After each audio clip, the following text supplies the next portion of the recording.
कल्पना कीजिए एक ऐसे पुत्र की जिसे अपने ही पिता के मृत शरीर के मांस का भक्षण करना पड़ा, न किसी भूख के कारण, न किसी प्रतिशोध के लिए, बल्कि ब्रह्मांड के उस भीषण सत्य और भविष्य को जानने के लिए जिसे स्वयं देवता भी छिपा कर रखते हैं। महाभारत का वह मौन पात्र जिसके पास कुरुक्षेत्र के हर रक्तपात और हर षड्यंत्र की जानकारी युद्ध शुरू होने से पहले ही थी, लेकिन जिसके होठों पर भगवान कृष्ण ने मौन का ऐसा पहरा बिठाया था कि वह अपनी आंखों के सामने अपनों का विनाश देखते हुए भी एक शब्द न बोल सका। यह गाथा है पांडुपुत्र सहदेव की, जिन्होंने पिता की चिता से वह अग्नि ज्ञान प्राप्त किया जिसने उन्हें त्रिकालदर्शी तो बना दिया, लेकिन उनके जीवन को एक अनंत मानसिक कारागार में बदल दिया। महाराज पांडु जो हस्तिनापुर के सिंहासन को त्याग कर अपनी पत्नियों कुंती और माद्री के साथ वनों में तपस्वी का जीवन बिता रहे थे, केवल एक राजा नहीं बल्कि एक महान ज्ञानी भी थे। ऋषि किंदम के श्राप के कारण वे जानते थे कि उनका सांसारिक अंत बहुत निकट है, लेकिन उनकी आत्मा इस बात से व्यथित थी कि उन्होंने अपने जीवन में तपस्या, योग और शास्त्रों के मंथन से जो दुर्लभ ज्ञान प्राप्त किया है वह उनकी चिता के साथ ही भस्म हो जाएगा। वे जानते थे कि आने वाला समय कुरुवंश के लिए अत्यंत अंधकारमय है और उनके पुत्रों को उस कठिन समय में मार्ग दिखाने के लिए केवल शस्त्र ही नहीं बल्कि उस परम ज्ञान की भी आवश्यकता होगी जो भूत, भविष्य और वर्तमान को एक साथ देख सके। जब पांडु की मृत्यु का क्षण अत्यंत निकट आया तब उन्होंने अपने पांचों पुत्रों को अपने पास बुलाया। उनकी आंखों में एक विचित्र चमक और हृदय में पुत्रों के भविष्य के प्रति चिंता थी। उन्होंने अपनी अंतिम इच्छा प्रकट करते हुए एक अत्यंत विभत्स और हृदय विदारक आज्ञा दी। उन्होंने कहा कि उनकी मृत्यु के पश्चात उनके शरीर के मांस, विशेषकर मस्तिष्क के हिस्से का भक्षण किया जाए। पांडु का मानना था कि उनके मस्तिष्क की कोशिकाओं में वह समस्त ब्रह्मांडीय ज्ञान और त्रिकालदर्शिता संचित है जिसे वे अपने पुत्रों के रक्त और चेतना में प्रवाहित करना चाहते थे, ताकि वे नियति के क्रूर प्रहारों को सहने और समझने के योग्य बन सकें। पिता की इस भयानक और अकल्पनीय आज्ञा को सुनकर युधिष्ठिर, भीम और अर्जुन स्तब्ध रह गए।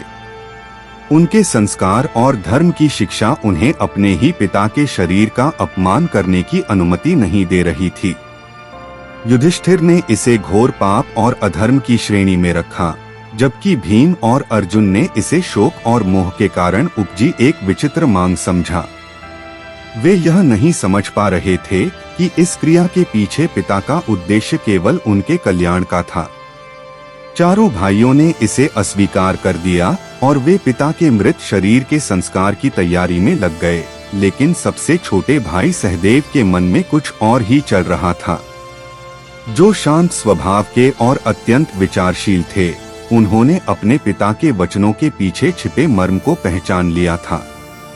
उन्होंने सोचा कि यदि पिता ने अपने शरीर का मांस खाने को कहा है तो इसके पीछे निश्चित रूप से कोई महान आध्यात्मिक और कूटनीतिक कारण होगा।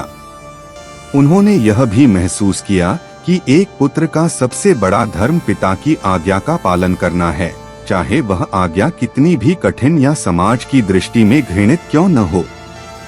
सहदेव ने अपने मन को पत्थर किया और उस परम ज्ञान को बचाने का संकल्प लिया जिसे उनके पिता ने अपने जीवन की अंतिम पूंजी बताया था। कथा के अनुसार जब पांडु की देह चिता पर रखी जाने वाली थी, या कुछ मान्यताओं के अनुसार जब वे मृत अवस्था में थे, तब सहदेव ने एकांत में उनके मस्तिष्क का पहला अंश ग्रहण किया। जैसे ही वह अंश सहदेव के भीतर गया, उनके मस्तिष्क में बिजली की तरह एक कौंध उत्पन्न हुई। उनकी बंद आंखों के सामने हजारों साल पुराना इतिहास सजीव हो उठा। उन्हें सृष्टि के आरंभ से लेकर देवताओं और असुरों के युद्ध तक और अपने पूर्वजों के हर गुप्त निर्णय का ज्ञान हो गया। उन्हें समझ आ गया कि संसार के हर कार्य के पीछे कौन सा अदृश्य कारण होता है और इतिहास स्वयं को कैसे दोहराता।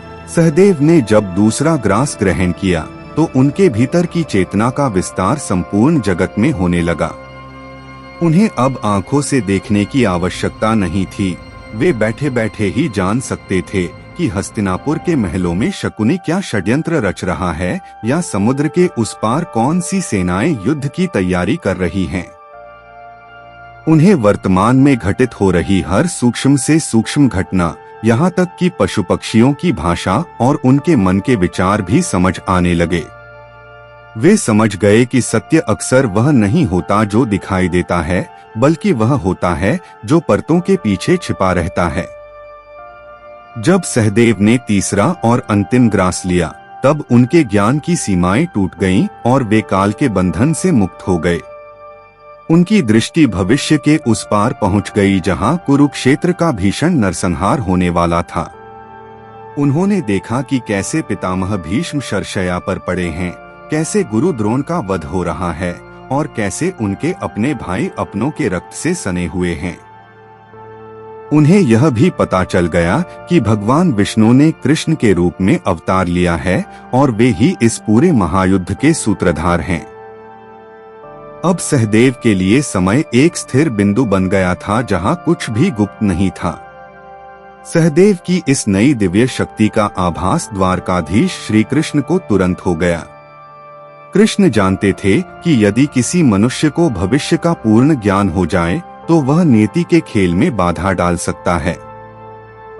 यदि सहदेव ने युधिष्ठिर या अर्जुन को यह बता दिया कि इस युद्ध में उनके बच्चों की बलि चढ़ेगी या अंततः सब कुछ नष्ट हो जाएगा, तो वे कभी युद्ध नहीं लड़ेंगे और अधर्म का विनाश संभव नहीं हो पाएगा। धर्म की स्थापना के लिए यह आवश्यक था कि अर्जुन और अन्य पांडव अनभिज्ञ रहकर अपना कर्म करें। इसलिए कृष्ण ने सहदेव की इस शक्ति पर अंकुश लगाने का निर्णय लिया। श्री कृष्ण सहदेव के पास पहुंचे और उनसे एकांत में बात की। कृष्ण ने देखा कि सहदेव की आंखों में एक गहरा दुख और शांति है जो केवल उन लोगों में होती है जो सब कुछ जान लेते हैं। कृष्ण ने उनसे पूछा, सहदेव, तुमने अपने पिता के आशीर्वाद से क्या देखा? सहदेव ने अत्यंत विनम्रता और सत्यता के साथ भविष्य की उन विभत्स घटनाओं का वर्णन किया जो अभी वर्षों दूर थीं। उन्होंने कृष्ण की ओर संकेत करते हुए यह भी कहा कि हे माधव, मुझे पता है कि आप कौन हैं और यह सब आपकी ही रची हुई माया है। कृष्ण ने सहदेव को चेतावनी दी कि भविष्य का ज्ञान एक वरदान से अधिक एक बोझ है। उन्होंने सहदेव को एक मर्यादा में बांधने के लिए कहा कि वे कभी भी अपनी इच्छा से भविष्य की घटनाओं को किसी के सामने प्रकट नहीं करेंगे। लोक कथाओं के अनुसार कृष्ण ने उन्हें यह श्राप दिया कि यदि वे बिना किसी के पूछे या समय से पहले भविष्य की कोई भी गुप्त बात उजागर करेंगे तो उनका मस्तक तत्क्षण 7 टुकड़ों में फट जाएगा और वे मृत्यु को प्राप्त होंगे।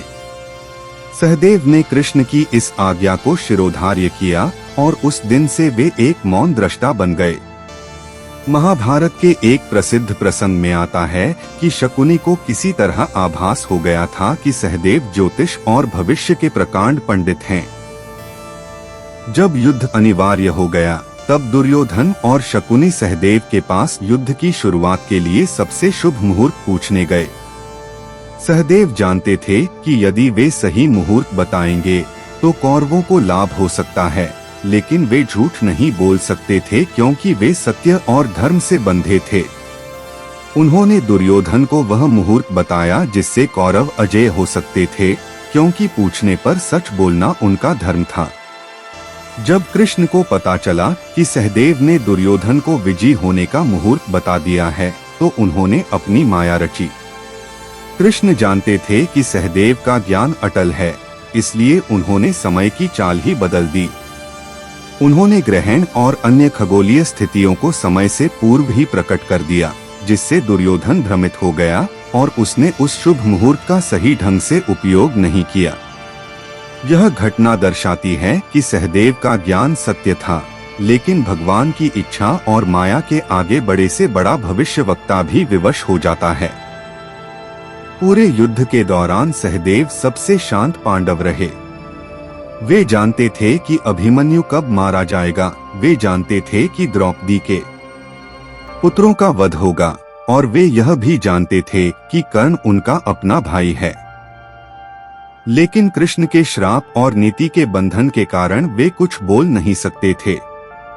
अपनी आंखों के सामने अपनों का विनाश देखना और उसे रोकने की शक्ति होने के बावजूद मौन रहना सहदेव के लिए किसी नर्क से कम नहीं था। पिता का दिया हुआ वह मांसरूपी ज्ञान उनके लिए एक निरंतर चलने वाली मानसिक पीड़ा बन गया था। युद्ध की समाप्ति के पश्चात जब पांडव जीत की खुशियां मना रहे थे लेकिन हृदय से दुखी थे, तब कृष्ण ने सहदेव से एक प्रश्न किया। कृष्ण ने पूछा, सहदेव, अब तो सब समाप्त हो गया है, बताओ क्या इस युद्ध को टाला जा सकता था? सहदेव ने अत्यंत गंभीरता से उत्तर दिया, हाँ केशव, यदि आप अर्जुन के सारथी न बनते, यदि दुर्योधन के अहंकार को पहले ही कुचल दिया जाता और यदि मैंने सब जानते हुए भी मौन न रहने का वचन न दिया होता, तो यह सब रुक सकता था। लेकिन आप तो स्वयं नियति हैं, आपके खेल को कौन टाल सकता था? अंततः यह प्रश्न उठता है कि क्या पांडु की आज्ञा और सहदेव का वह कृत्य सार्थक था? आध्यात्मिक दृष्टि से देखें तो सहदेव ने उस ज्ञान को धारण करके पांडवों के लिए एक सुरक्षा कवच का काम किया। वे संकट के समय अपने भाइयों को चेतावनी दे सकते थे, भले ही वे पूरा भविष्य न बताएं। उन्होंने पिता के उस ज्ञान को लुप्त होने से बचा लिया जिसे भविष्य की पीढ़ियों के लिए सहेजना पांडु का मुख्य लक्ष्य था। सहदेव का संयम और उनकी विद्वत्ता उन्हें पांडवों में सबसे विशिष्ट स्थान दिलाती है। पांडु और सहदेव की यह कथा हमें यह सिखाती है कि ज्ञान का हस्तांतरण केवल पुस्तकों से नहीं, बल्कि गुरु और शिष्य या पिता और पुत्र के गहरे आत्मीय और सूक्ष्म संबंध से होता है। यह गाथा यह भी संदेश देती है कि भविष्य का पूर्ण ज्ञान मनुष्य को अहंकारी नहीं, बल्कि अत्यंत विनम्र और गंभीर बना देता है। सहदेव का चरित्र हमें सिखाता है कि सत्य को जानना ही पर्याप्त नहीं है, बल्कि उस सत्य को उचित समय और मर्यादा के साथ धारण करना ही वास्तविक महानता है। पिता के मांस का सेवन यहाँ मात्र एक भौतिक क्रिया नहीं, बल्कि संपूर्ण ज्ञान के आत्मसातीकरण का एक प्रतीकात्मक चित्रण है। अंततः सहदेव की यह गाथा हमें एक विचलित कर देने वाले सत्य से रूबरू कराती है कि सब कुछ जान लेना ही सबसे बड़ा आशीर्वाद नहीं, बल्कि सबसे भारी अभिशाप भी हो सकता है।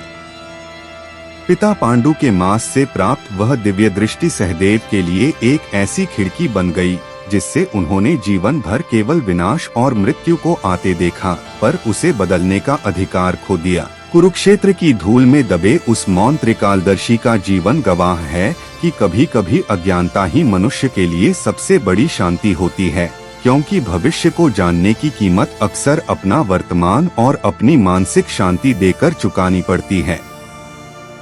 सहदेव ने ज्ञान तो प्राप्त किया, पर उस ज्ञान ने उन्हें एक ऐसी तन्हाई में धकेल दिया जहां वे भीड़ में रहकर भी अकेले थे। एक ऐसे ज्ञानी जो सत्य के सागर में डूबे तो थे, पर प्यासे रहने को अभिशप्त थे। अगर यह वीडियो आपको पसंद आई हो तो इसे लाइक करें और ऐसी ही पौराणिक कहानियों के लिए हमारे चैनल को सब्सक्राइब करना न भूलें। मिलते हैं अगले वीडियो में, तब तक के लिए जय श्री राधा कृष्ण राधा राधा।